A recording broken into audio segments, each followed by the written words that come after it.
This stream is powered by Melita, using Melita Gigapower Internet.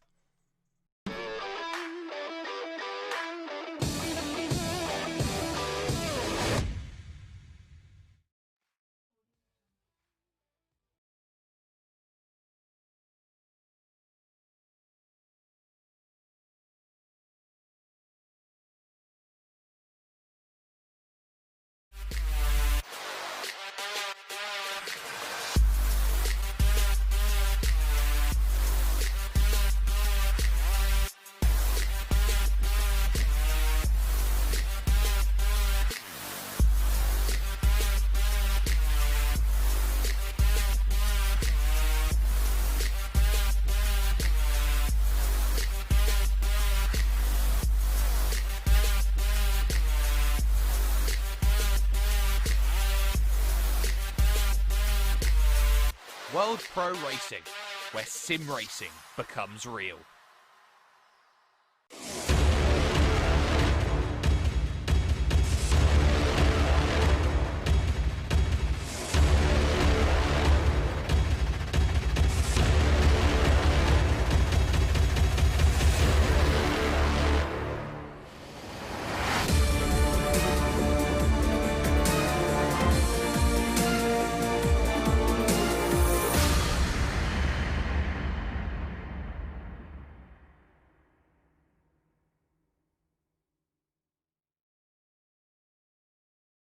For only €5 a month, experience every high-definition moment on your TV, tablet, phone or PC. Great teams, great moments, and so much more. TSN from Melita is your ticket to stay in the game. Visit melita.com/sports.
Senna was a god.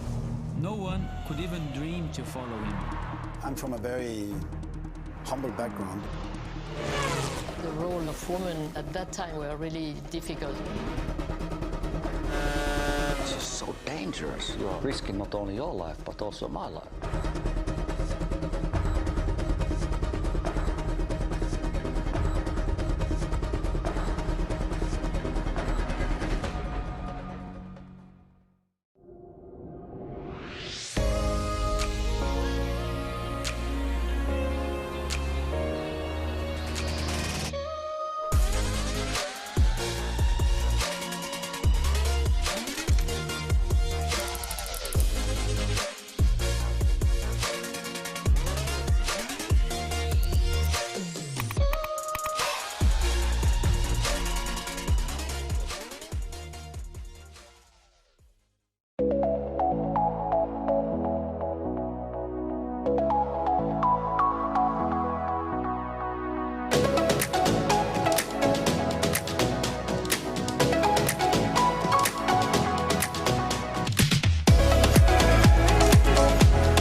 Wish your Wi-Fi network would just work in any room?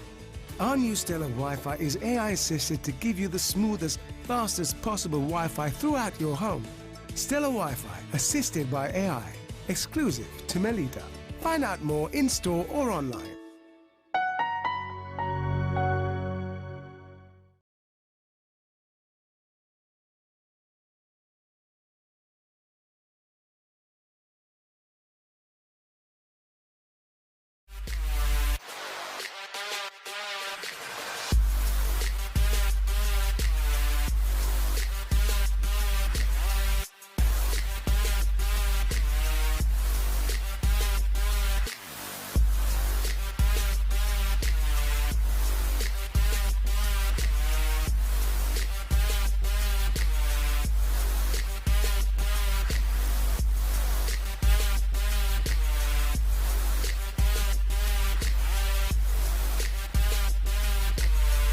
World Pro Racing, where sim racing becomes real.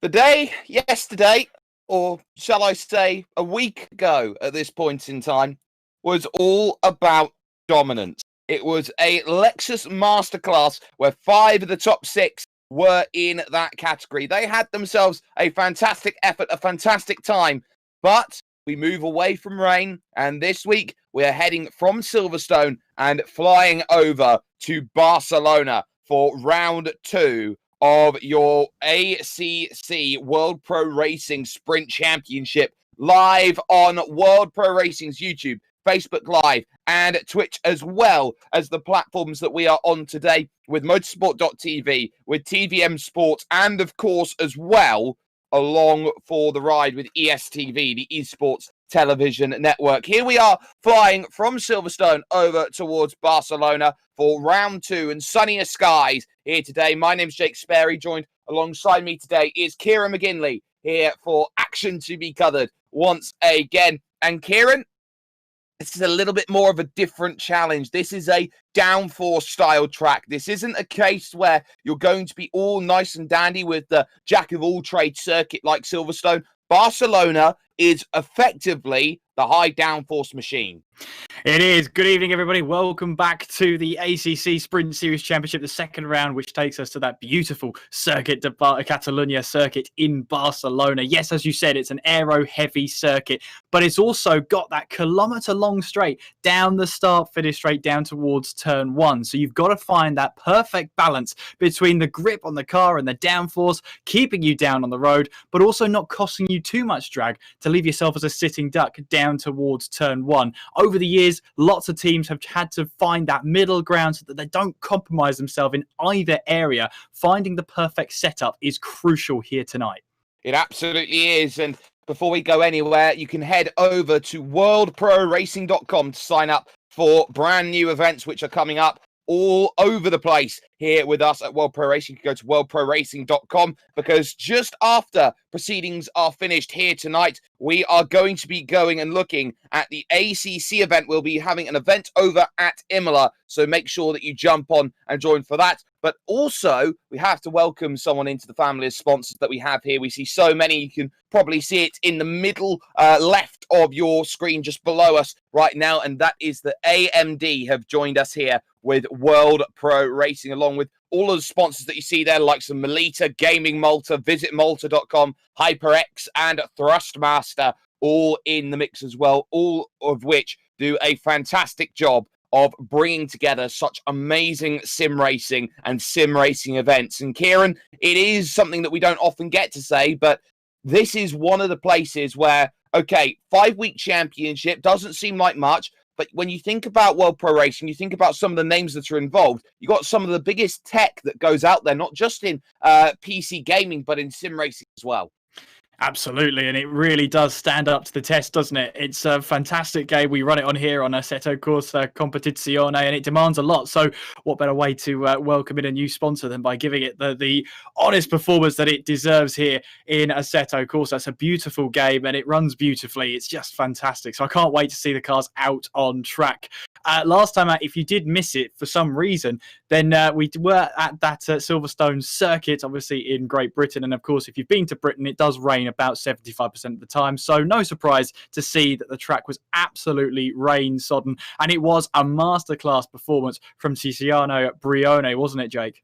Absolutely, it was. And we're going to be able to take the opportunity to move on over down trackside in just a couple of moments' time. And we saw how it was Brione who got pole position last time we were out here. Lost the lead early to Luke Whitehead, but was able to wrestle that back and lead 11 straight laps to go and pick up victory. We move now to sunny Spain, and where everyone is at the moment. It is worth keeping this in mind that you are allowed to change what car you are running in this series from race to race. So if drivers feel like they have maybe a better opportunity in one car compared to another, that could be a real opportunity. Top of the practice stands at the moment, Tiziano Brione, no surprise, but running the AMG Mercedes here today compared to the Lexus earlier on at round one of the championship. And already you can see a whole host of different vehicles up there at the top. And inside the top six, there are 5 different manufacturers. Audi in second, Porsche in third, Lexus in fifth, and then Ferrari P6. Yeah, it's always a nice early sign there that there's going to be a lot of good racing out there. As say that, there's just been a Mercedes 1-2 as Amato heads himself to the top of the standings at the moment. But yes, lots of variance in that constructor, if you like, up the board. In fact, we've got a Lamborghini as well in the order. Terzic here, there currently in 11th place, is the top ranking Lamborghini so far. We can only see the top 23 so far, but at the moment then looking like a lonely Lambo there in that top of the mid-pack. So it'll be interesting to see how that gets on. We've also got a McLaren further down the field as well. So one Lamborghini, one McLaren in a field that has quite a few Lexuses.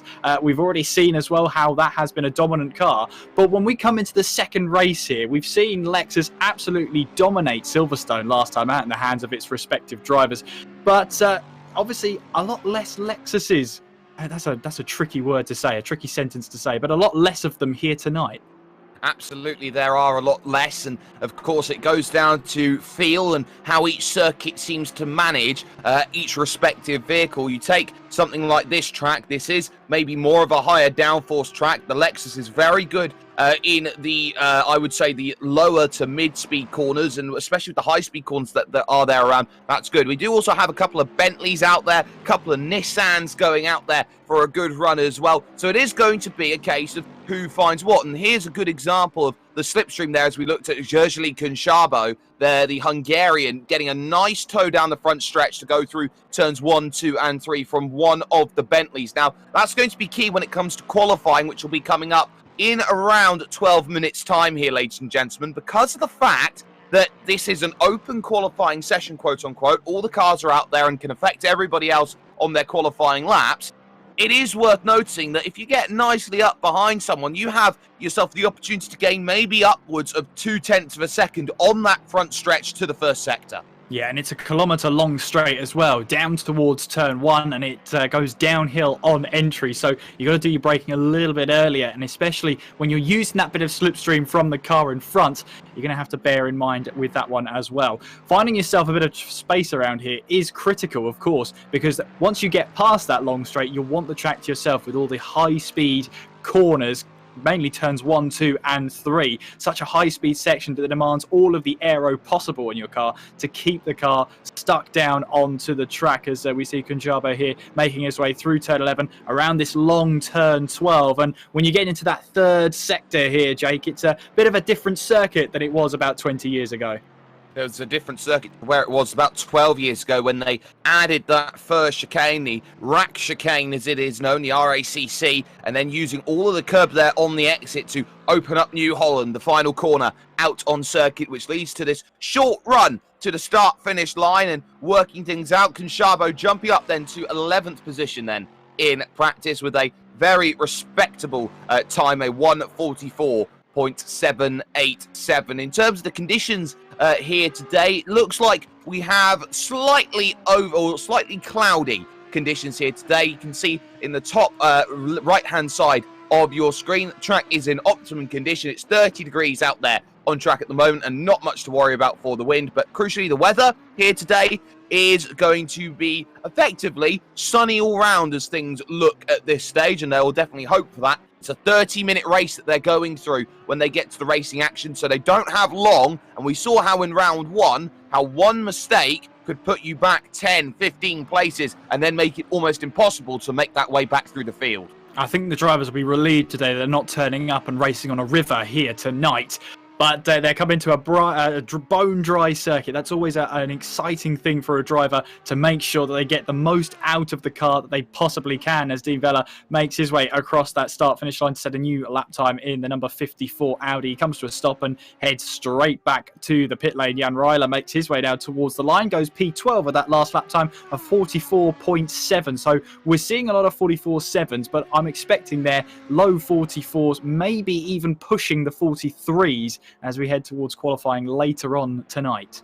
I definitely expect to see the same as well. But let's talk about this field and all of these drivers, because we had a very, very entertaining race, but we also have a great field of drivers who have worked very hard on the way that they are driving. We're looking here at Jan Ryler here in 13th position right now, and just looking over some of the consistency values that were given from the end of last round, and that's for how much you're staying on the racing line, how aggressive you're being around the circuit. He was actually someone who was right down there and maybe struggling a little bit with his consistency at a value of 95%. If he's the second worst in the field of those who finished on 95%, that tells you just how consistent and how aggressive all of these drivers are.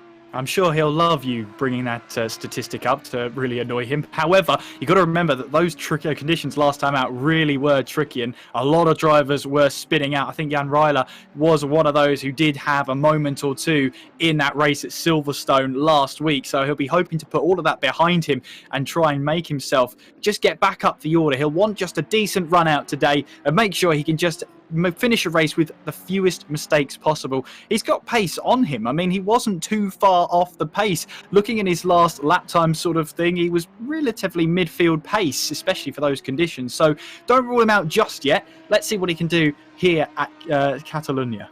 I definitely think he's doing quite well in the early proceedings, as he'll just make his push to the line. 46.8, gearing up for another attempt at a flying lap here, and I think that's the bold and wise decision that we are seeing right now out here. And of course, this is a tough championship to go out and score big points in, mainly because it's only the top 15 here that score in terms of championship points. And as you saw, as we looked right on down the order, we got about 30 drivers wanting to try and make their efforts known. So about half this field is going to be on the outside looking in terms of points, and they'll be hoping that they can just finish in the best possible position today, which gives them the greatest chance of leapfrogging through best position. Absolutely, and you were saying those 30 runners here. We do unfortunately have a retirement from the series itself. Nicholas Hillebrand, who we did see very, very briefly at Silverstone. He had troubles all last week with his hardware, but now his rig's completely packed up and he will be taking no further part as a driver in this championship. And that is a shame, because he's got a good amount of pace behind him. There's Luke Whitehead, who finished runner-up in the race at Silverstone last time out. It is a shame to hear about Nico Hillebrand, but we hope to see him back on track very soon. We certainly do, and at the moment we're looking at the rostrum driver, Luke Whitehead, who got a great second place last time out. Not having the same luck at the moment in practice, but 6th position right now was something to be said. And this is what really does bring a championship like this to the best possible position, going through Lekaixa, turn number 10 out on track, is that anybody who is anybody can turn up, can race, and can find the best possible results that they have. And someone like Luke Whitehead, who really did prove that he had all of the capability to go out there and challenge. The one thing he was missing was a couple of tenths of a second a lap. His consistency value in that race last week that we had was at 99.6%, which is almost robotic-like in terms of consistency. Yes, it definitely is. So it shows you that he does have the pace, and not only that, but he can set that time consistently, lap after lap after lap. So it really is worth watching him. He did get a fantastic launch off the line last time out at Silverstone. Led for 2 laps as well at the very start of that race. He has to back out of that one as he has a driver that was on a flying lap as well. So he just has to back out and returns to the pit lane though. There is Tiziano Brione, 3rd place right now. Best lap time into that low 43s. Jake, we could actually see low 42s, high 42s for this pole position time. We certainly could, and that's something to keep in mind. And in fact, there we do see it with Pierluca Amato, who finished 3rd place last time out in the AMG Mercedes, 42.9, his best lap time on the board so far. So he's definitely looking quite nice. You've got Urquizy there in 2nd position in the Porsche, and then you've got Belhassan in 4th place in the 888 Audi. So we are really seeing here H3 turning up, P2, P4 at this moment in time, and they'll be quietly confident with the way that they're going to try and run this event, and hopefully they can really prove a challenge. But it's also worth noting about that long run to turn number 1 at the start of the race. Of course, this will be a rolling start here to make sure that they give themselves the best possible opportunities. But at this stage, going towards turn number 1, that's going to be a long charge, and with everyone bottlenecking up through the chicane, everyone's going to try and be very aggressive early on when it comes to the race. Yeah, and I believe it's the longest run to turn 1 that we have on this 5-round calendar, so it gives you plenty of time to think about your braking zone. The only problem with that is it gives you plenty of time to think about how you're going to defend and whether you sell the dummy early, how late do you leave your braking, etc, etc. You combine that with the 30 drivers we've got running here tonight, that's going to be mental for the drivers. They're going to have to be on their wits about them, as Ruoff there has a little bit of an off at turn 2, finds himself into the gravel and back now into the pit lane. That Good Time Racing Porsche, the 297. Just so easy for the back end to swap out on you as you make your way through turns 1, 2 and 3. Much easier than you think. There is Urquizy in the H3 Racing Porsche, the number 404, now flying his way through that final chicane, trying his best there to just keep it nice and tidy as he now flies around that final corner and onwards now towards the start finish line. Urquizy actually backs off, so maybe he's either not happy with that lap or he doesn't want to give away that could have been a really good lap time. Here is Brione here just as we're heading towards the end of this practice session. We've got one of the Lexuses getting onto the gravel through the final corner. Brione there now goes for one last practice qualifying lap. Exactly, there's a lot of things that you can go on and try and get worked out in practice. Of course, you could be trying to get out and practice some qualifying times. You could even be practicing some race times on full fuel or something of that ilk, and that's why we could see a lot of differences from those who put in practice times compared to qualifying times. So we look at Conchabo here in now 16th position, has had the likes of Waffle jump up ahead and the likes of Urbik, they're moving up into 10th position, but it never ceases to amaze how good that we have seen all of these drivers. And the AWE Ferrari, though, is Jimmy Holm, 9th position, the leading Ferrari. And this, we'd feel, compared to what happened last time out for any Ferraris that went out and raced, this might be a better track and a better place where we could see the Ferrari maybe come more into its own. Yeah, and I'm just having a look at the standings last time out. I think the best the Ferrari did was at the hands of Diego Reboldi. He finished in 16th, so he finished outside of the points. So not a great start for those that chose the Ferrari last time round. But Jimmy Holm here has faith in the Ferrari in that 777 car. He's now making his way through turn 7 and 8. Up the hill then we go to that flying right-hander of turn 9. You turn in and hope the car will stick all the way through, going over the crest with that gravel trap on that left-hand side there. And of course, if you are wondering, you can follow us on all of our social media and even register for future races on worldproracing.com. So go and join us if you like the racing so far. It's only practice, but if you're already captivated like we are, that's the best place to go. Speaking of captivation, someone's just jumped up to the top, and it's Messaoud in the H3 Porsche, one of 2 H3 Porsches, one of 3 H3 drivers. A 142.642 then is the benchmark that we have seen. That's a big benchmark against Pierluca Amato. That is a full 0.3 of a second of improvement Porsche compared to the AMG Mercedes, as it looks like at the front of the field it's going to be a battle of German manufacturers today. Top 6 at least, all considered to be either Porsche, Audi or Mercedes. Yeah, and Bel Hassan there in 5th place, choosing that Audi, and he's a long way ahead of any other Audi that has been chosen here tonight. The next one around him is Vela there, down in 13th place. You've got Jan Reiler in 16th as well, and Stremer all the way down in 19th. So it could be a little bit of a wild card there for Bel Hassan. We'll have to see how he gets on later on in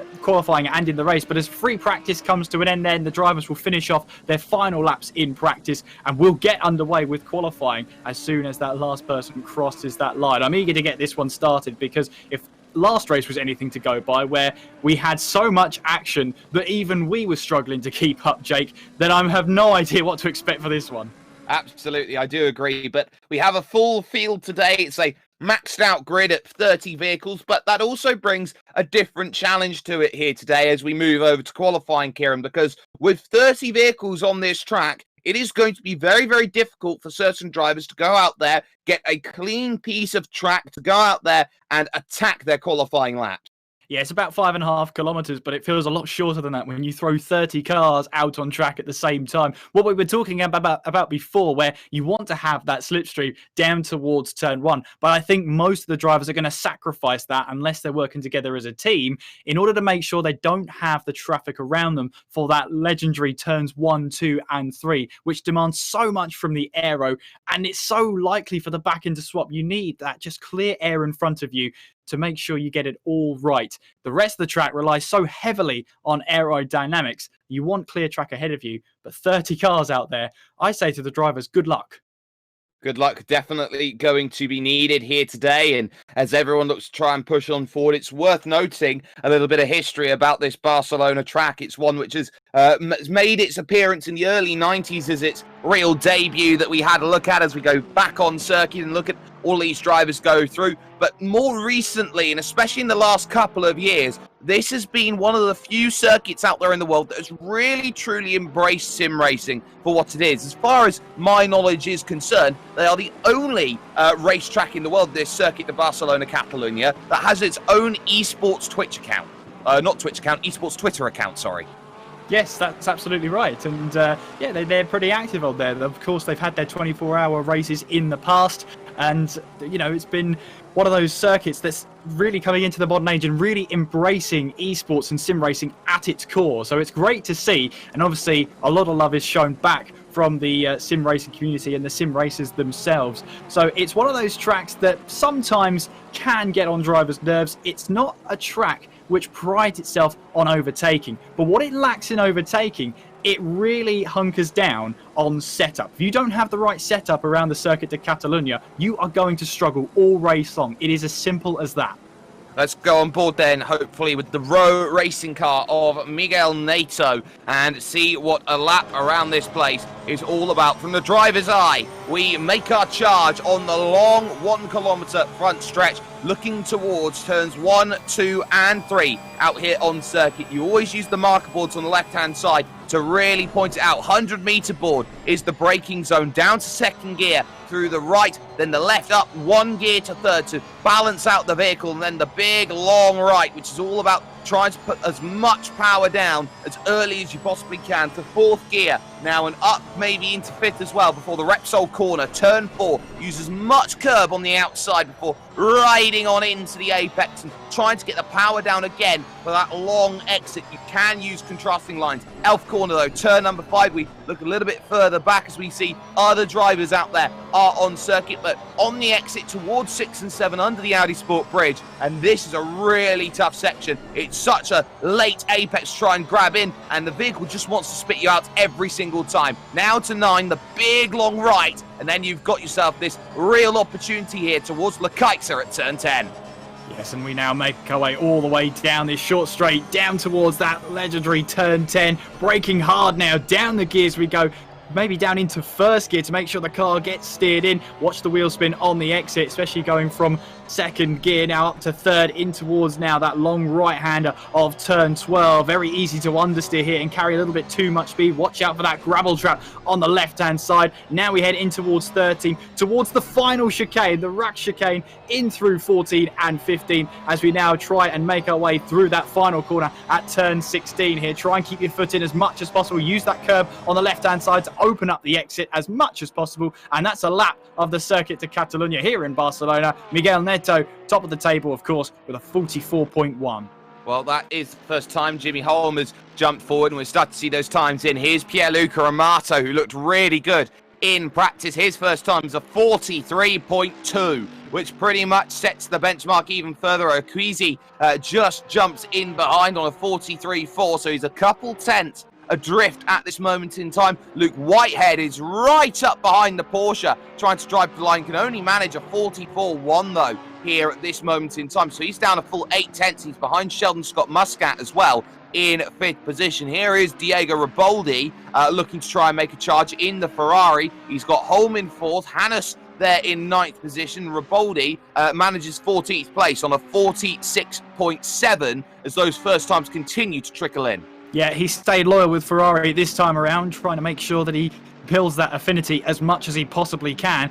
Meanwhile, there is your pole sitter, as at this moment in time, the Musto car of Pierluca Amato, who finished 3rd place last time out. He'll be looking to try and get a win here today, and a pole position here in Barcelona will be one of the stepping stones that you need to try and take the race win here. Messaoud is there in 2nd place in the number 2 Porsche. Okwisi 3rd place on the 2nd row of the grid, with Holm just behind him in the Ferrari that's got itself up to 4th place. Muscat there in 5th place with Whitehead in 6th. Nato in 7th. Bel Hassan in 8th. Roth 9th. And Hannes in the other Ferrari, or in another Ferrari I should say, rounding out the top 10. We still have a number of drivers who haven't set representative times. Erbrick, Noller, both of them haven't set brilliant times as of yet. Same can be said for round 1's winner, Tiziano Brioni. He's not out there and set a time as of yet, nor has Conchabo, nor has Alan Terzic either. Both of them will want to get some good times, but we're on with Jack Noller at the moment, who is currently classified in 23rd position in the number 37 Lexus right now, heading onto the brakes into the Lakaita corner. This final sector is all about trying to get the power down, and you don't really want too many drivers in front of you in this very, very technical final sector of the track, mainly because if someone in front of you is a little bit slower, you're going to be finding yourself a little bit held up here when time can be lost, not in, I would say, tenths of seconds, but chunks of tenths of seconds.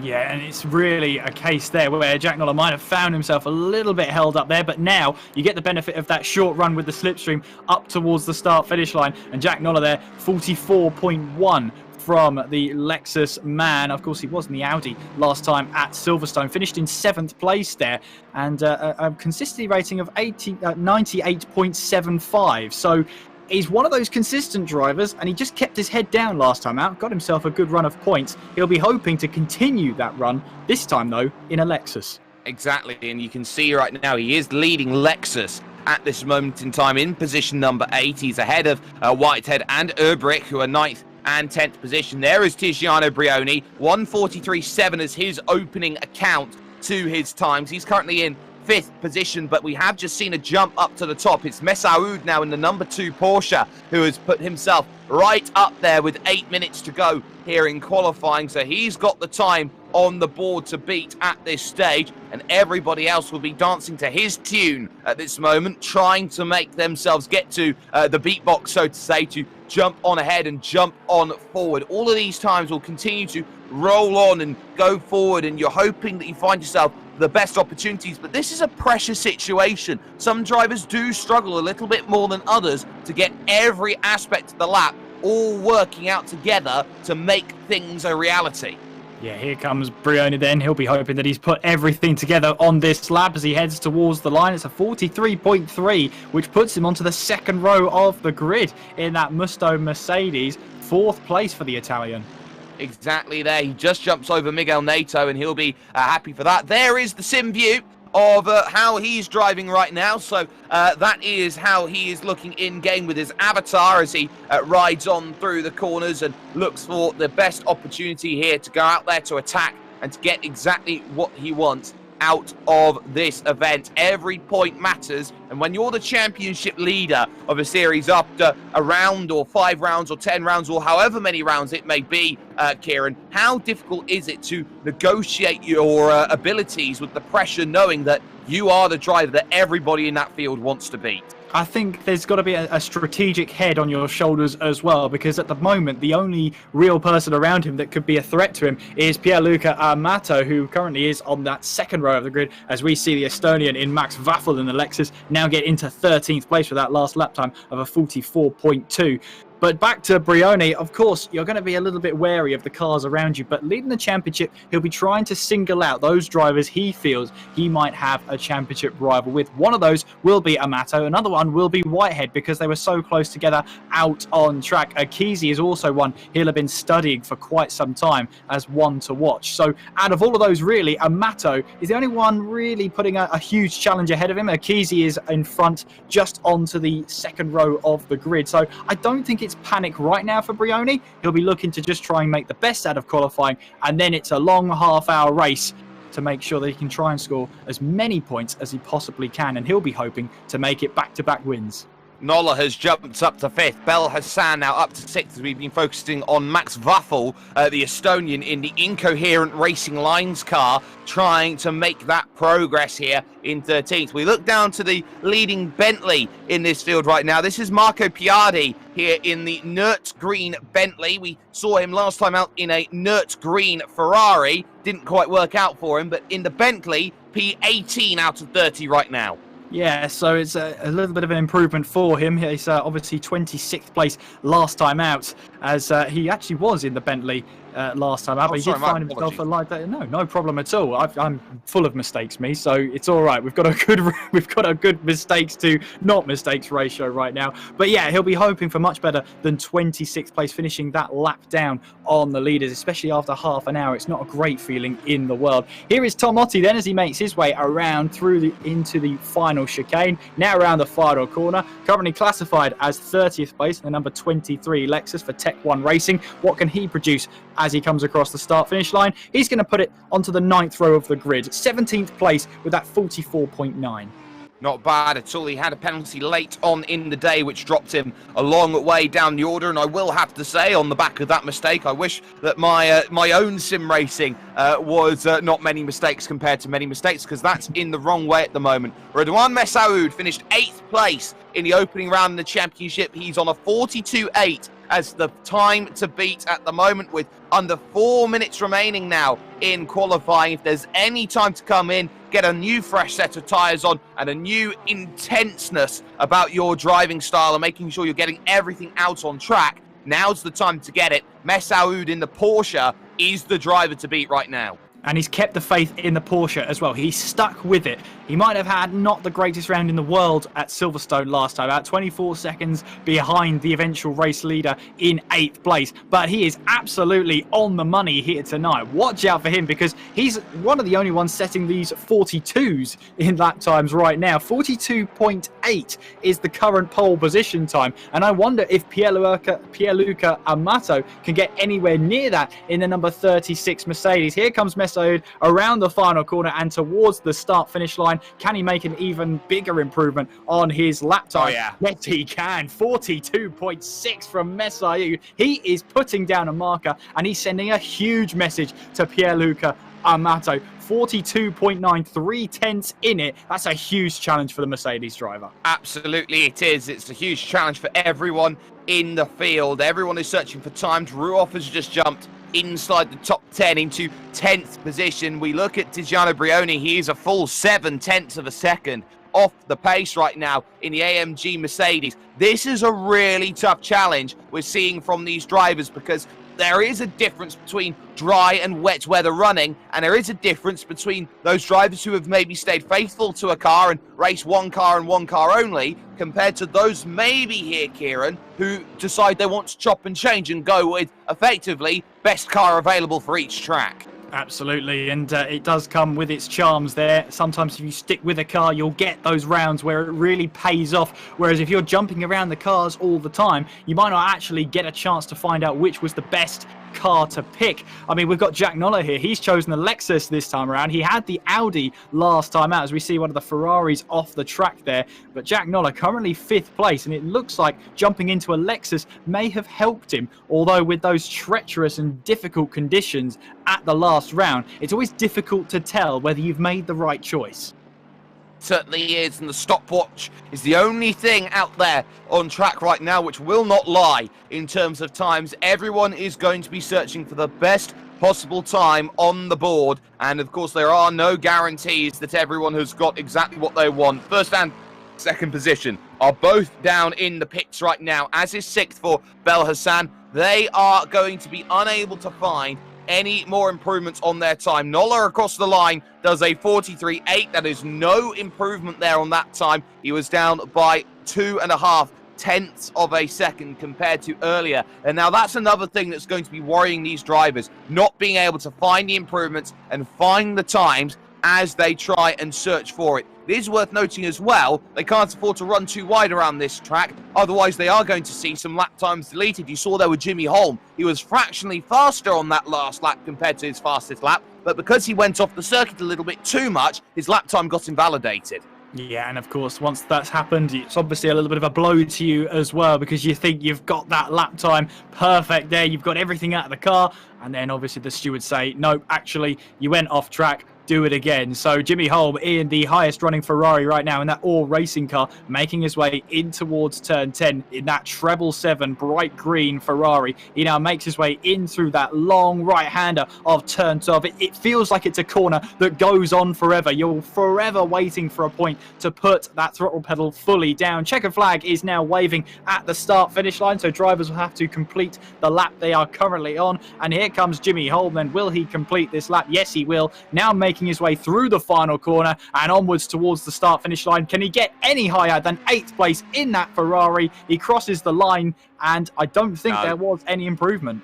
There was not. We know pretty quickly once they cross the start-finish line. Worth noting here as we just move away, Amato will be unable to finish a time. He went out with not enough time remaining here in this one to make that happen. But as we just turn away from qualifying, the big surprise is Redouane Messaoud, who, after an 8th place finish in the rain in the Porsche, has suddenly turned up and said, no, don't write me off. I'm still here fighting for the championship. Well, absolutely. And sometimes you'll have drivers that might not like a certain circuit. But, I mean, let's talk about the Frenchman even more, because he's turned up here tonight with a point to prove, and he's put himself firmly back on the map. 8th place isn't a bad haul of points, but now he's just put himself as a contender to possibly win this race. I mean, looking like he was 2 to 3 tenths quicker than last time out race winner. And even there's smaller margins, of course, to Pierluca Amato, who finished 3rd place. So if Messaoud can get a great haul of points, he can firmly put himself right in to that championship hunt. And this is the thing as well that we start to see, is that drivers here and there who are searching for the best possible result, we now don't know where the form book lies, because they change the vehicle, they change a lot of things about them and how they're going to run at certain circuits. And let's not forget that it's going to be even more about acceleration and getting a good run out of the corners when we move to 1 week's time, because we'll be heading from here at Barcelona over to Brands Hatch. Yeah, I mean, Brands Hatch is a fantastic circuit in itself, but it is quite narrow in places, so the drivers will absolutely love the circuit. Lots of undulation, lots of challenging corners, including that first corner at Paddock Hill Bend with that gravel trap on the left-hand side, looming, waiting to catch out drivers who dare to understeer through there. But when that's a week away, we've got to focus on the race here at Barcelona. Looks like it's going to be bone dry, perfect conditions for racing. As we saw in qualifying, the track was at its optimum. So the fastest lap times are possible here tonight. And of course, I'm looking forward to getting started already. So am I, and if you are looking forward to all of this, you can go and follow us at worldproracing.com. You can go onto Facebook, onto Twitch, onto YouTube as well, and like, share, and subscribe for more amazing content brought to you by World Pro Racing. But sometimes it's all about the talk. It's about the walk. It's about who's going to be up there at the very top. And saying that, talk is one thing, action is another, and we are very, very soon going to be looking over towards some of that racing action and what we are going to be expecting. It's a 30-minute race that we're looking right now as we see all these drivers getting their miniature start. I think it's the right way to say they'll get themselves about a third of a lap to work it out here, Kieran, before they get themselves going and racing immediately. Yeah, so they've got the time to get at least some heat into the tyres and brakes as they make their way through. But of course, we count down to the start of that mini formation lap. It's about a quarter of the lap, if that the drivers will get a chance to have that rolling start. But watch out for Luke Whitehead. He's qualified all the way down in 10th place. That's last time out's second place man down there in 10th place. So he's got a lot of work to do if he wants to keep on scoring those consistent points. But the cars start rolling here, and we're almost ready for racing here at the Circuit de Catalunya. Yes, we're certainly seeing everyone trying to work out themselves into position then on this start. It's in the control of the number 2, Messaoud, who will be heading through the final corner and just waiting for everybody to check themselves up as we get ourselves ready for action then at the Circuit de Barcelona Catalunya. We have ourselves only 30 minutes to work out a winner here before we move back to Britain in 1 week's time. But here in Spain, our round starts right about and now as we get the green flag and the go. It was a very long hold, and immediately Amato moves into the tow here, trying to cover off Urquizy, the other H3 car, as they try and work out the run here. It's Mercedes versus Porsches all the way down here towards turn number 1, and around the outside the look is, but it is fantastically Messaoud who got the best run possible as they go on through. Any real dramas to look at here? Here comes Urquizy around the outside, trying to find this one. He's though out in the dirty stuff, and that's going to allow Brioni the chance to the inside at Repsol. Yeah, he's going to look for it here. You can see that Urquizy is all trying to defend as much as he can going in towards turn 4, but nothing doing there. Looks like Daniel Vella there, I think, has got a drive-through penalty. Now, that is probably due to the starting procedure. Meanwhile, here comes one of the Porsches there trying to go down the outside. Sorry, that's one of the Audis. I think that's Bel Hassan, who wanted to try and move down in towards turn 5. Not normally an overtaking place, as we've got Umberto Neto, who has found himself around. We've also got the number 24 there, who's also found himself around. That's Hans Hannes. Has found himself around. So this has happened at turn 3. So let's have a look here. Here we see the 504 making his way here. So this is Noto making his way up towards turn 4. He's on the outside here. What happens? Oh, he gets tapped from behind from the number 3, I think that is, and gets a huge whack there from one of the pink cars. And I have to say, the number 24 just looked like he dropped the back end there, tried to reverse out, a little bit more contact, so a little bit messy going in towards turn 4. But it looks like everyone's got themselves up and running again. Absolutely here, but at the front it is nice and calm. Messaoud leads, Amato second. Brioni has got through on Urquizy up into third place, but look at the bottleneck behind. Everybody fanning out here as they try and work it out. And there's a spinner in the background there. Didn't quite catch who it was. It was around Alan Terzic who's through, but there's another spinner going through the chicane as well. So a couple of spinners here, and Bel Hassan is now all the way back in 9th place here, being shuffled way down the order. Terzic has had a great start. He's already up to 6th. Yeah, he has indeed in that Porsche. He's absolutely flying out there, and we're looking like we're going 3 wide down the start-finish straight, down towards turn 1. Here's Kunjabo. I believe he's all the way around the outside here as we now go down to 2 wide, quite wisely here. Is there going to be contact? There is. There's a huge lunge there, and Kunjabo has to go all the way off the track into the gravel. Hans Hannes there manages to hold on. He got caught up early on in this race. He's managed to find his way through and try and take back that advantage. Meanwhile, Terzic there going round the outside, and he's found that position. Now, I think that's on Luke Whitehead, who now finds himself in 7th place. Good defence then from Terzic then to hold that one off as we look at Gershly Kunshabo's battle here. Look at how aggressive everyone is filing into the elf corner. There goes the Bentley down the inside trying to hold that one up. That's Piardi who picks that position quite nicely as we look back to this 6th place scrap with Terzic and Whitehead and Noller, and Bel Hassan is in there. Everyone going through. Right now, it's the McLaren who needs to be the worry here. It's already up into 15th place. Adam Plivac here in this McLaren is having a fantastic run off of the start here when everyone's running into troubles. Look at the Serpentine as they go down towards Lekaitse. He's defending hard. He's defending hard, but that means he's going to be vulnerable on the exit of turn 10. Meanwhile, we've got a battle for third place here between Brioni and Urquizy as we now make our way in towards that final chicane. Brioni is going to be hounded. He's going to be harried by that Porsche behind him as we make our way through. Meanwhile, action right behind. Luke Whitehead is getting involved with Terzic there as we made our way through that second part of the chicane. Meanwhile, just as you say that, Jake, that's Plivac there in a huge amount of trouble. He's fallen all the way now down to 19th place from a point-scoring position in that lone McLaren out in the field. He now finds himself well outside of the points in 19th place. Jan Reiler here is under pressure from what I believe is Stromer as we make our way down that start-finish straight. And it seems to be a common theme now that racing here and racing in this championship provides us with action up and down the field. Absolutely, as they all gather in towards turn number 1. There's your top 2 at the moment, Messaoud and Amato. It's going to be a dogfight between them. Now, Terzic here in 6th place. He did jump the chicane there at the final section of road. That wouldn't have helped him there as he tried to work everything out, as he had to slow everything back down again. But there is Gershly Conchabo in 19th position here. He's lost the place again to Plivac, who has found a way through. So that's one more place for the McLaren to recover back on up the order. But it is going to be a top 2 dogfight, it seems, to work out who's going to take victor's honours.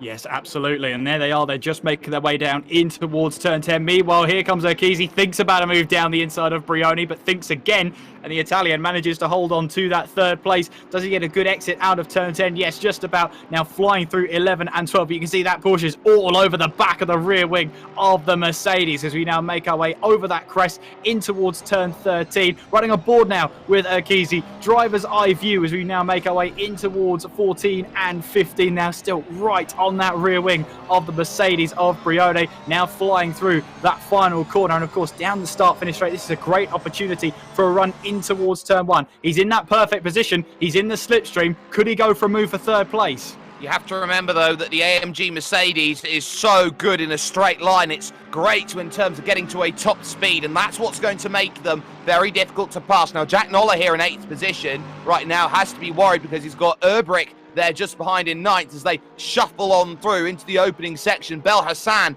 in the mix as well, and crucially through all of this, I'm just taking a look, it looks like the Porsche there of one Mr. Alan Terzic has really plummeted down the order then and is not a part or a factor of this one at the moment. Worth keeping that in mind, as at the moment everyone's stuck behind Whitehead, and then you've got Audis and Lexuses, and then you've got the likes of Muscat there in 10th place as well, not doing well. Still that battle third going on though, and Urquizy here is just being patient, I feel, at this stage. Doesn't have to make the move now, knows that the top 2 have walked away to the tune of about a second a lap, it seems, in the early stages. So why not just sit in comfortable, wait for the ride, get towed along by Brioni, and wait for the right time to pounce in the 404 overtake not found just yet? Well, it's going to be a difficult one for Urquizy. Obviously, he'll want to be patient at some point, but at some point, he's got to go for that move. This is third place we're talking about here, a place on the podium. Not many drivers are going to turn down that opportunity, and they're battling hard for that third place. Great to see those virtual spectators in the stand here, scattered around, watching some great action here, and I hope you're enjoying the action as well here in World Pro Racing. I'm sure Brioni is having a tough time trying to keep back Urquizy for that third place. Meanwhile, then, that's Sheldon Muscat there, who's watching on at Jan-Nicolas Urbrick, trying to make a move on Jack Noller going in towards turn 3. It's a very interesting move there, and he had to back out of that one and just save that battle for another day. And here is Piermetz in the number 762 as he now makes his way through that final corner onwards towards the start-finish straight. He is being hounded by that bright green Bentley of Piardi. He certainly is. Noller okay, though, through the opening couple of corners as well. And this is where we'll be seeing the prime overtaking opportunities going through 1 into 2 and 3, which is really going to sort out who is who in terms of those sorts of battles. Nothing doing yet, though, for the time being, as they angle on into the Repsol corner, turn number 4 out here on circuit. But Brioni again, he's struggling to get the car turned through that corner. That Porsche through 5 looks really, really good. But then through 6, just putting the power down on the exit, that's good. Hans Hannes has a drive-through penalty. I'm sure we're going to hear why, as will Tratzi as well, as they get themselves through. So for Hannes' move on Terzic, it's a drive-through penalty for Hans Hannes. for Trazzi's incident on Umberto Noto, it's a drive-through for Trazzi, and Piermet's on Piardi. I believe that Piermet is going to be getting a drive-through penalty for that as well, as Brioni just about defends the position again through at Lekaixa.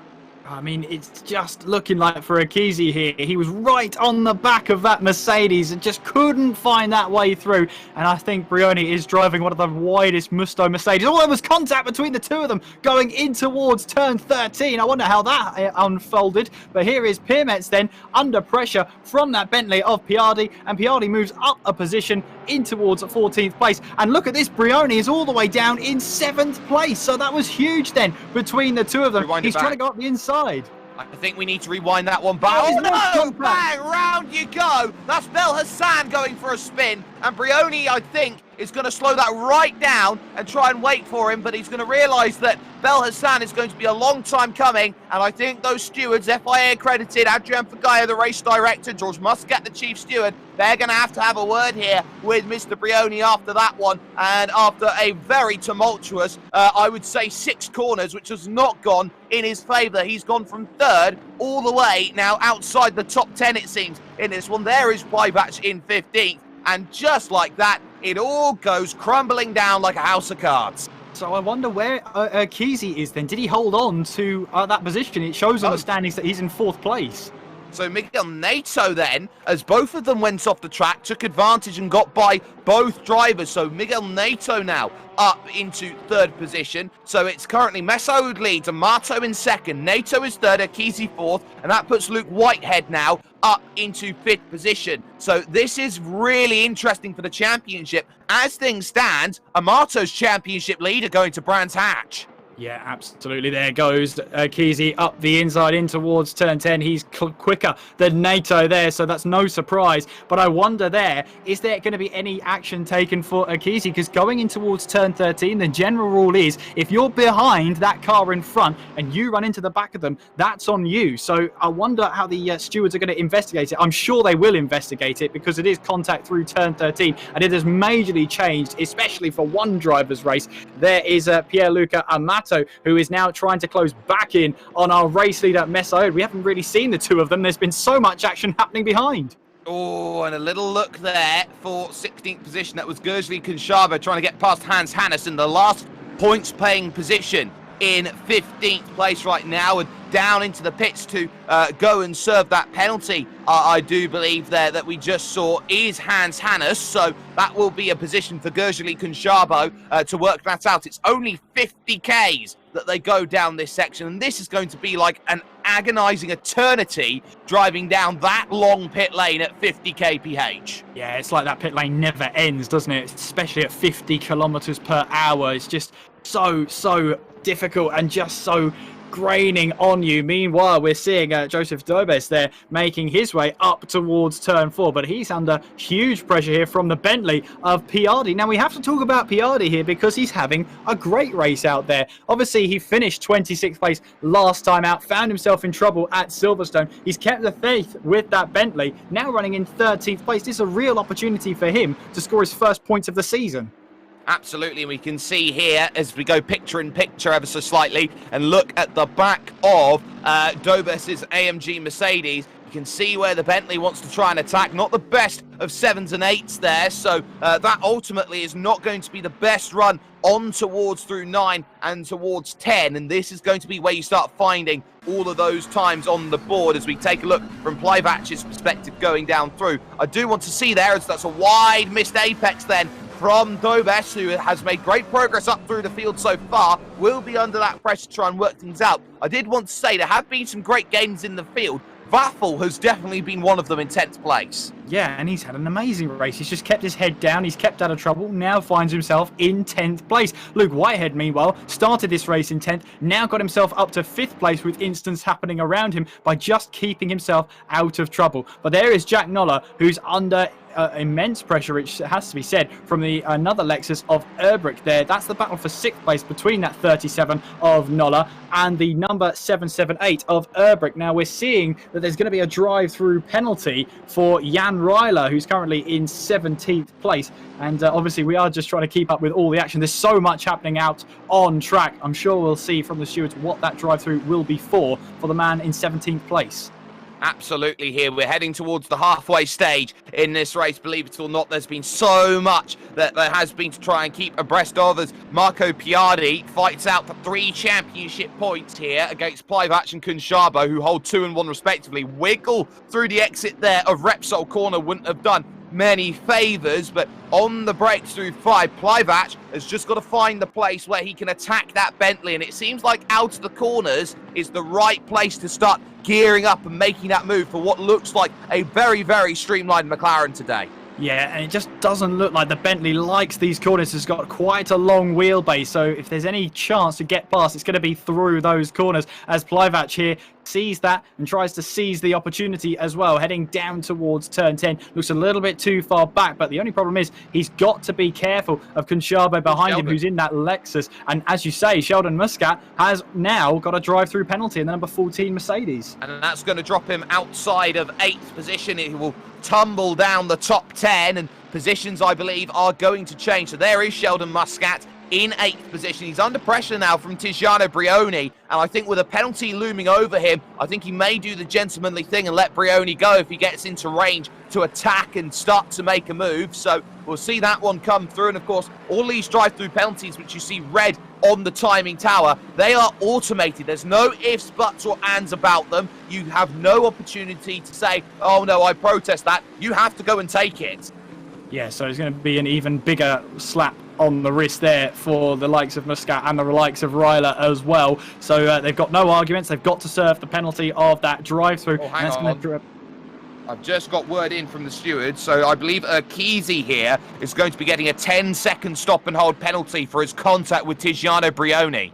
Well, that is going to drop him majorly out of a chance of some real championship points. So if that is true, and it is true from the stewards there, that 10-second stop-and-go penalty, so that's one of the most severe penalties that the stewards can award you before showing you that black flag. So they are really not happy with what Urquizy had done there.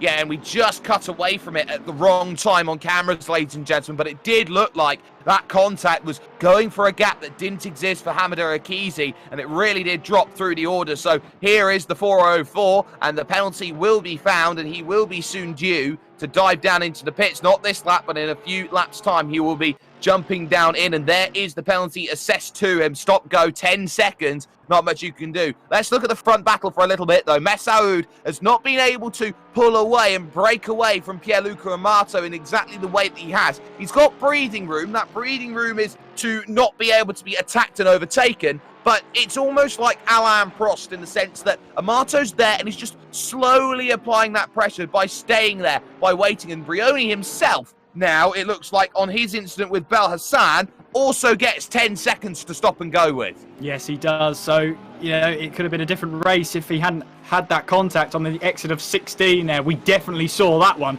on the cameras as it was played back. So for Brioni, he's going to find himself down the order, and that is Plivac there looking for a move on the Bentley of Piardi, but there's just no passing that Bentley at the moment. Meanwhile, the Hungarian of Kunshabo now making his way through turn 3. He wants a piece of the action as well. He wants more than just this one championship point. He wants even higher up the order. So for just to go back to Urquizy and Brioni, both those were battling for third place at one point in this race. They now could be scrapping to just try and score any points in this race. Exactly, and these in small championships are the fine margins you cannot afford to put yourself in trouble with. When you're losing out on maybe 20 points, 25 points for a third place finish, those are 25 points which are, comparatively to other championships, Kieran, so much tougher to get back as we look at Nola still holding off Urbrick. It's less time to recover. That's the main thing, isn't it? If you've got a smaller championship, a shorter championship, then it means if you make a mistake, you've got less chance to really try and get those points back across the championship. Mistakes have to be at a minimum. So, you know, these stop-and-go penalties will come back to bite them later on in the championship. Urquizy is in then to start his stop and go penalty. He has to stay stopped in that box for 10 seconds before he's allowed to rejoin the track. No work can be done on the car at the time it is stopped in the box, and he has to leave the pit lane once he has completed that stop in the box. Brioni is also in for his stop and go penalty. No chance that time for Urbrick, but he's trying to set this one up. He's taking the big wide line through turn number 3, trying to open up the exit and try and go up and under Jack Noller in the GT Omega RPM Esports Lexus, and he's diving for the inside at 4, but didn't have the nose in position to make that lunge a reality. So again, Urbrick has to play that waiting game, has to sit, has to wait, has to hope that there is going to be better times on the horizon to make things happen. But we're already looking at 2/3 race distance very soon being done. We're on board with Jan-Nicolas Urbrick here, but Urbrick has just got to find maybe the unconventional place to go and get that move, to go and make everything happen. Yeah, and Jack Noller has been doing a great job of just keeping Urbrick behind, hasn't he? It's just like he's kept him behind the whole race so far, and that can grow in frustration on Urbrick here. We've already seen this season his place of 5th place. He finished up there. Meanwhile, that's Plivac looking for a move around the outside of Piardi, then going in towards turn 7, gets a little bit caught underneath the Bentley. There goes Kunshaba, then he's looking for a move up the inside in towards turn 9, surely not going through, too wide through there. They are, you know. And Plivac there just about holds the outside line. The Hungarian of Kunshabo is wondering what on earth he has to do to pass this McLaren. Well, it's the Bentley that's causing all the blockage at this stage. Piardi's struggling through 7, and because it's such a good run out of 8 from Plivac, he gets caught because he's trying to put the power down early, and he cannot position himself because he's just so close. Kunshabo gives himself the attempt then to go through 9, but because it's off camber through 9, it's going to be tough. Now, here's Umberto Noto, currently in 16th position. He's trying to hold off the likes of Stromae in 17th. And you've got there the Nissan over Jamsran, who'd started way down the order. I think he was even last on the grid, potentially. He's currently scoring a championship point as things stand. Yeah, and how's your bottle? How's your nerve there, Jamsran? He's currently 15th place, scoring that last point in the championship. 10 minutes to go in this race. Let's see how he gets on. Meanwhile, Adam Plivac there is now under pressure from Kunshabo for that battle for 11th place. Focus for Adam has changed from attacking the Bentley to defending from the Lexus for that 11th place. He's got to try and find that balance again to close in on Marco Piardi, the Italian in the Bentley. There is Tiziano Brione, who of course was race winner last time out, and with now that stop and go penalty with the incident between himself and Urquizy going into turn 13, the incident as well that he got the 10-second stop and go penalty for on Bel Hassan, now rejoins 21st place, well outside of the points. Urquizy, meanwhile, 14th place, so he's only scoring a marginal amount of points of what he could have been scoring. Absolutely, and here with Adam Plivac, well, Kieran, you're going to hear my first Sperryism of the day. He is stuck inside Schrodinger's overtake. He must attack and defend at the same time here, and this could be the best run that he's had all day long to dive for the inside. But again, the Bentley grunt is enough to hold off the McLaren as they run through turn 10. Acceleration is where that McLaren is working incredibly well, and in fact, we have been seeing up and down the order people gaining places and trying to get things done. Riboldi's just lost the place now to Tiziano Brione, so Brione now into 20th. Brione's going to go for a real charge here late, try and salvage a championship point. Urquizy on 2 championship points coming out of this one after his 10-second stop and go, and someone like Luke Whitehead, who remember was 2nd earlier on in the first round of the championship, is now 4th. Yeah, so Luke Whitehead there, starting 10th, now up to 4th, so his championship hopes here might have just been saved by that incident. The only real person outscoring him right now is Pierluca Amato, who will move ahead of him in the championship as it stands, and if it were to finish like this, Luke Whitehead, though, finds himself under huge amounts of pressure from Jack Noller right behind. Meanwhile, though, Piardi has been passed by the McLaren, but runs wide at turn 3. Now, I think there was contact between Piardi and Plivac there as they made their way through turn 3, but can't be quite sure. What this does mean, though, is that Plivac and Kunshabo both make their way through. Piardi is now down to 12th place. Yeah, as easy as that then. Plivac inside the top 10 in the sole McLaren in the field. Exactly what they wanted from this one then in the number 60 machine. But there is more on the horizon. Those top 2, of course, aren't a million miles away for this one. We are 7.5 minutes away, and if possible, I'd like to have a look up at the front of the field and see just how Messaoud is doing against Amato. Here is Jamsaran's battle, though, for the final points-paying position. He's holding Umberto Noto and Stramair back there in the number 1 as well, and these three have got to be really, really careful about how they fight, because if they start running into each other a little bit, they're going to bring everyone who wants to get through behind into play, but they have a big gap to those charging back down. There's Vela and Rassar there in 18th and 19th, but time definitely running out as Jamsaran holding things off for the time being. He's got less than 7 minutes to go to try and hold on to that last points-paying position to try and score a point for himself,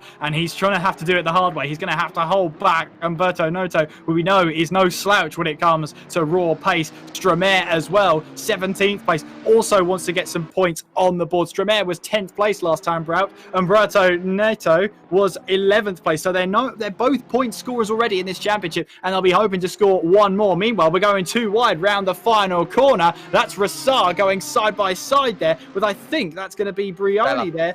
Sorry, it is Vela. You're absolutely right. They're going side by side, pretty much matched for pace here as we head our way now down towards turn 1. Vela's got the inside line in the Audi. Can he get the car slowed down? Well, he's going to have a compromise line through 2 there, and Rassar has to take avoiding action, and Dean Vela there holds on to P18.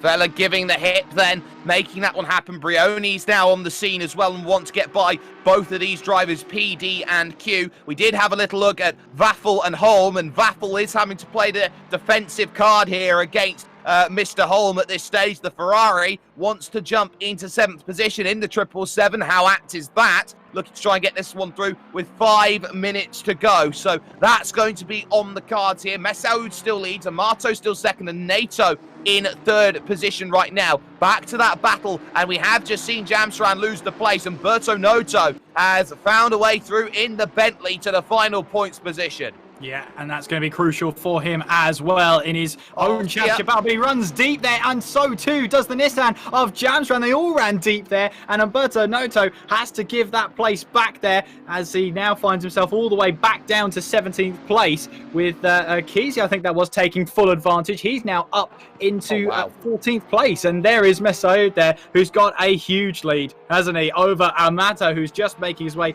in through turn 8 now. So Messaoud here, well, what a way to announce yourself back into the championship. Of course, he finished 8th last time out at Silverstone, struggled for pace all the way through. He's not struggling for pace today, that's for sure. Well, Pierluca Amato, the last time we checked, was about a second back. Now he looks like he's about 4 seconds adrift at this stage, and really has struggled to keep with Messaoud, who I think has just staked a claim that he wants to try and challenge here for this one. Amato will be taking the championship lead out of this one, no doubts about it at this stage, but we focus on Piardi here, who's got Sheldon Scott Muscat trying to recover on through and get on through, and there's Kesey in the background as well in 13th, Plivac in 14th place as well. All of them right now are checking up over each other, trying to find those places. And there is Silva Piamet all the way down in 23rd as they battle just behind him. I believe that's Ligreston and Ryler there, and that's Ligreston losing the place to Ryler, who jumped. Oh, sorry, no, yes, it is. Sorry, there. That's Riboldi finding a way through. I think that's one of the Ferraris. So ultimately, we're in the final stages, and now you fight for the 1 place. It's all on the table now. Don't jeopardize your whole race, but at the same time, look at how crowded and congested it is as Muscat has to defend this one here, the Maltese driver against Kesey. Yeah, Kesey will want to try and score as many points as possible. He's had a frustrating race today, hasn't he, with that stop-and-go penalty, with the incident he had between himself and Brioni earlier on in the race at turn 13. Now he'll be wanting to try and score as many points as possible, make this a recovery. As long as he's scoring more points than Brioni, he'll consider that a victory in itself. But Muscat is no slouch when it comes to defending. We know he is good at defending, and we know that Mercedes is good in a straight line. What we've also seen in this race as well is Marco Piardi is probably one of the hardest drivers to actually overtake. It takes some time to overtake him. He is driving one of the widest Bentleys Barcelona has ever seen. He's putting it to good effect, and currently he's in 11th place. It's like trying to extricate yourself from a thorn bush, trying to drive against Marco Piardi, because you really do struggle. There's Tiziano Brioni trying to jump up into 18th place. Now, Vela's got a 5-second time penalty for a dangerous move against Rosar. So he will now have an extra 5 seconds added onto his race. That's on top of the penalty that he had earlier on for his lap 1 incident. So it's not been a great race for Dean Vella, but for the moment, it's Pliardi who's playing the defensive pact here, trying to make sure that every position is held up. Muscat with a little look there up into 7, but it's not an open corner to really go out there and attack, so you have to wait through there for 9 and 10, and here's where the Bentley does shine, because it's got grunt.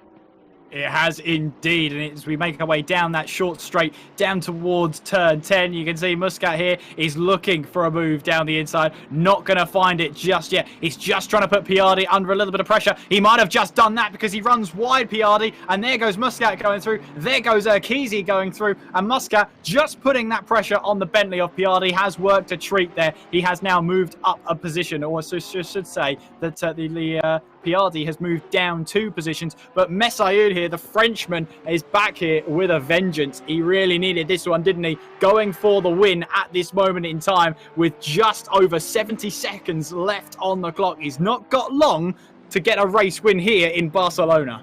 The white flag lap, so to speak, the 1 lap to go signal is coming up next for Redouane Messaoud, who has been absolutely fantastic. There is Jamsran in 16th. Now, this is going to be 2 cars fighting, Stremer and, of course, Brioni as well. Sorry, Vella and Brioni wanting in on this, and Vella's going to look to the inside. Brioni's going to try and thread their needle here and go 3 wide. He thinks better of it then, going into the opening corner. Jamsran there is going to have to try and get out of the way here, and suddenly Vella's wide on the exit. He's trying to rejoin, and there's no room at the end there, so Vella ultimately picks up the troubles for his consequence of running wide. Brioni now is up into 16th place. Question now, where is Umberto Noto?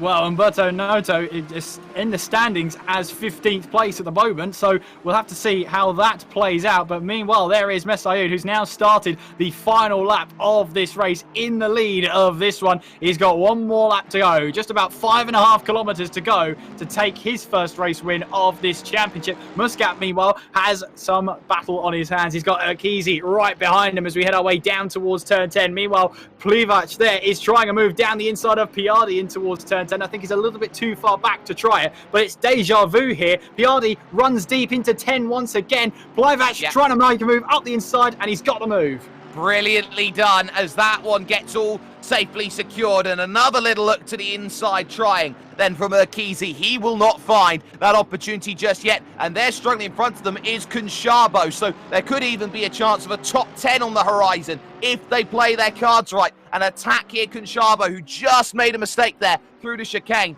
No such worries here for Redouane Messaoud, who now heads in towards the final sector of this race, and someone who has led pretty much from flag to flag at this stage, with Muscat holding on to things at the moment against Urquizy in 11th and 12th right now. Nola's done enough against Urbrick in 5th and 6th, and Vaffel and Holm. Vaffel has the heads-up advantage there for the 7th and 8th place battle, but the final chicane comes for a driver who really underperformed compared to what he did today 1 week ago. He has really masterminded that Porsche, and H3 Racing, they came to play today. Redouane Messaoud will come to the line and takes round 2 here of your ACC World Pro Racing Sprint Series. That is a fantastic win for Messaoud there, and Pierluca Amato takes 2nd place in this race. It means he does take the championship lead heading to Brands Hatch next week. And how about this for 3rd place here for Miguel Neto? He makes his way around the final corner. He's going to grab his first podium of the season. He finished 9th last time out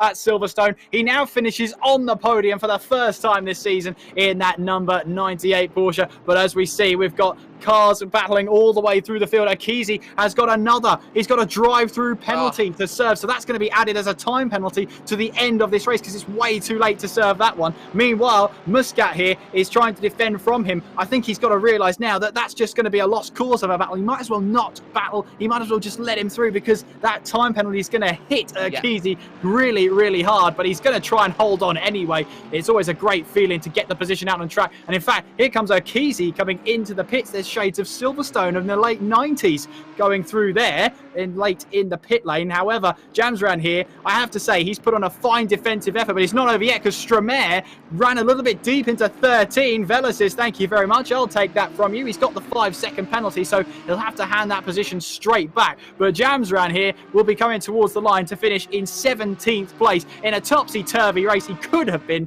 scoring some points today, but not to be. Luke Whitehead, meanwhile, finishes in 4th place. He had a very, very quiet race, but I have to say, a dominant race from Redouane Messaoud, led from start to finish, pole as well, and I wouldn't be surprised if he threw in the fastest lap as well. Topped a world-class drive today from the Frenchman. I'd also like to point out that Umberto Noto did lose late on to Tiziano Brioni, so that means that Brioni gets 15th, and with a Urquizy's penalty, which is converted to a 30-second time penalty at the end of the race, it's now 14th place for Brioni, who crucially for his championship effort will now get 2 championship points in the back pocket. So that, you would have to say, is a really, really important finish to that race, and being down there in 21st position after that penalty to come back with P14, that will go down as a crucial 2 points that may come back to help at the end of the season here, Kieran. Absolutely. And sometimes when you have a race where not much has gone for you and you've had a penalty slapped on you as well, it's always about the recovery. It's never about throwing in the towel. It's always about trying to get as many points as possible. Comes a road to recovery at that point. Yes, you could have had a podium. Yes, you could have had a high amount of points. But the fact that you've come back and you've got as many points as you possibly could, it's going to help in the championship in the long run. But as we've already said, Jake, in this championship, it is such a short championship. There's only 5 rounds. It really does punish mistakes. You don't have a lot of time to recover from them. However, this race is done for them for that matter. They'll be looking straight ahead to Brands Hatch.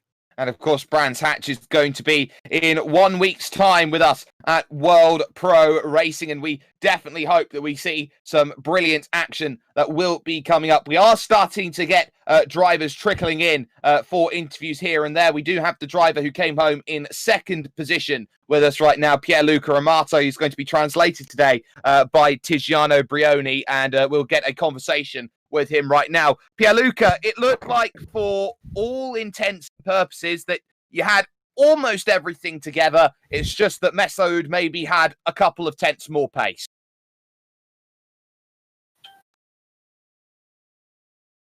Devo tradurre, Pirlo? Yep. Sì, ci sono. So can you repeat the question because I was out when you start? Absolutely fine, Tiziano. The question was to Pierluca. For all intents and purposes, it looked like everything went pretty well today in terms of this race, but the only thing that was really missing was a couple of tenths of seconds that Redouane had. Dice, è andata bene questa gara, dice la cosa che ti è mancata molto probabilmente sono quei 2 decimi che forse ti hanno compromesso la gara. Sì, sostanzialmente mi mancava velocità, non avevo passo, non avevo ritmo, non riuscivo a trovare confidenza con la macchina. So basically yes, I'm trying to do the best, but I was struggling with the car. I have no feeling. I was fighting every lap, so that's all. I have no speed in this race. In terms of trying to deal then with this race and trying to understand how these vehicles are really working out in Assetto Corsa Competizione, how tough of a championship is this, knowing that maybe you're trying to learn a car each new week to try and sort of work out which is going to be best moving, say, from Lexus over towards what we have here today in terms of an AMG Mercedes? Dice quanto è importante capire le vetture diciamo, nella settimana di preparazione, considerato che comunque ci siamo presentati qui col Mercedes e molto probabilmente non era proprio l'auto giusta. Yes, it's very important because non riesco. Dimmi. Io voglio dire che è molto importante provare la macchina, perché comunque riesci a essere sia veloce che costante. So basically, you said that it's so important to understand the car, trying with the car, set it, but for today we are not okay, so that's all. Well, you will take the championship lead now, heading towards round 3 at Brands Hatch. Does that maybe give you more confidence towards potentially a first win of the season? Dici, adesso che hai preso la leadership del campionato, Brandsatch può essere, diciamo, la pista giusta per la prima vittoria? I hope. Plain and simple. Before we let you go, Pierluca, shout out sponsors, anyone you'd like to thank for P2 here today. Sponsor che vuoi ringraziare per la P2. Trustmaster and Mosto. And I can add EMB as well that provide us our team t-shirt. No worries at all then. Thank you very much. Pierluca Amato, translated by Tiziano Brioni. Kieran McGinley has the race winner, though, alongside him, Redwan Messaoud. Absolutely, I do. And Redwan, fantastic performance today. Absolutely dominated the field. How do you feel about that one? I feel good. I feel good. I am very happy to win this race. I train hard to have the pace, so it's cool for me. It's cool for me. It's cool for my victory. And what was the difference between last round at Silverstone and this round here in Spain? Because it looked like you had a lot more pace today. I invite a lot of people trying to drive Porsche in the rain. Okay, yeah. So, and I guess that leads you to having found more pace here at Spain. But a first race victory of the season must be fantastic for you. Yes, cool. So in the championships, I can overtake. I don't what I mean. Grew up, level up in the championships. Yep. So I try to keep push for next round on try to keep the pace about Amato on the Brioni, on the Hamada Erkizi, on the Hamza Belhassan. So I can try to train to be faster. Well, congratulations on the fantastic race victory today. I'll throw the floor to you to shout out any sponsors or any friends and family you want to. Yes, I want to celebrate my victory for my team H3 Racing. H3 Racing. H3 Racing. So it's my team. So I have lot of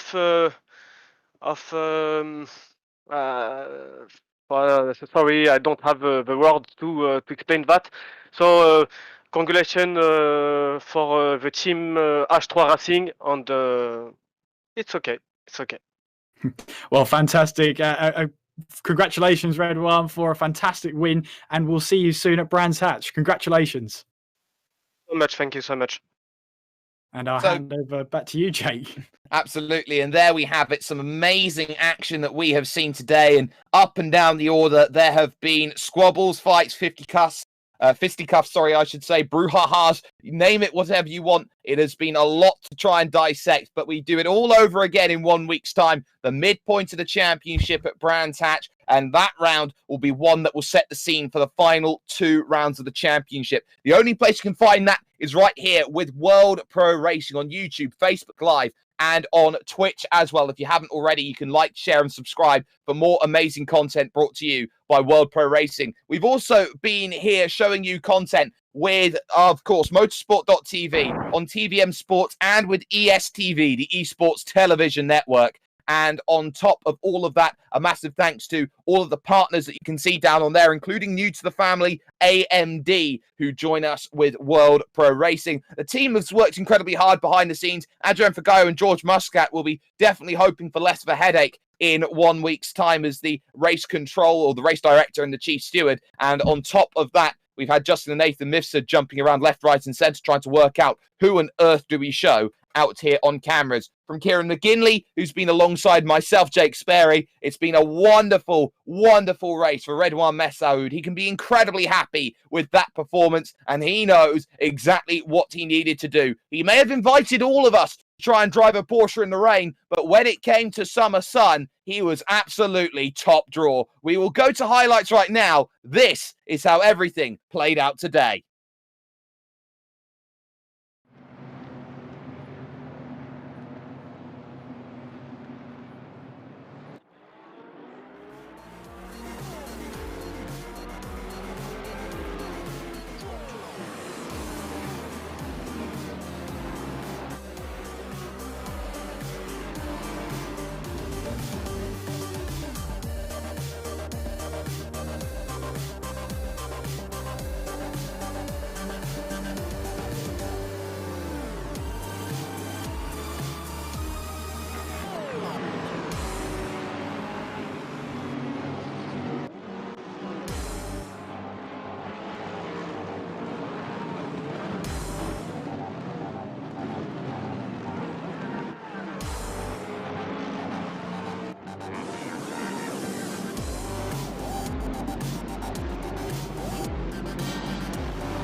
This stream is powered by Melita, using Melita Gigapower Internet.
World Pro Racing, where sim racing becomes real.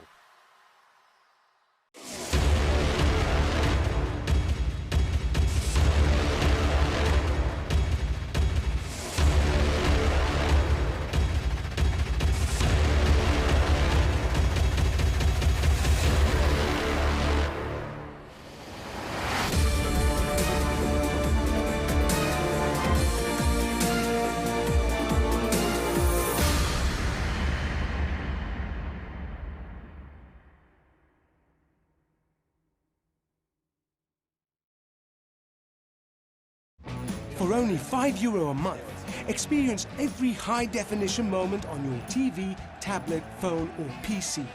Great teams, great moments, and so much more. TSN from Melita is your ticket to stay in the game. Visit melita.com/sports.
Senna was a god. No one could even dream to follow him.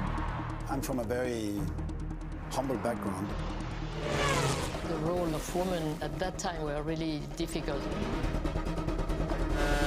This is so dangerous. You are risking not only your life, but also my life.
Wish your Wi-Fi network would just work in any room?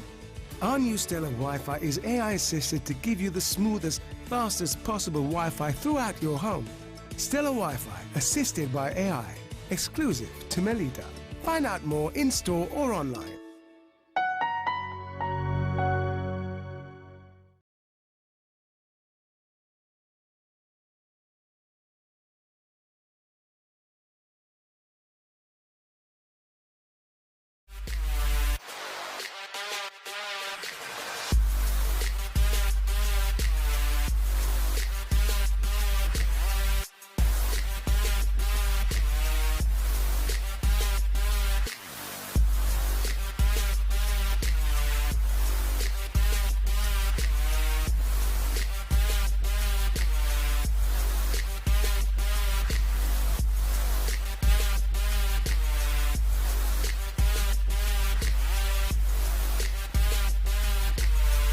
World Pro Racing, where sim racing becomes real.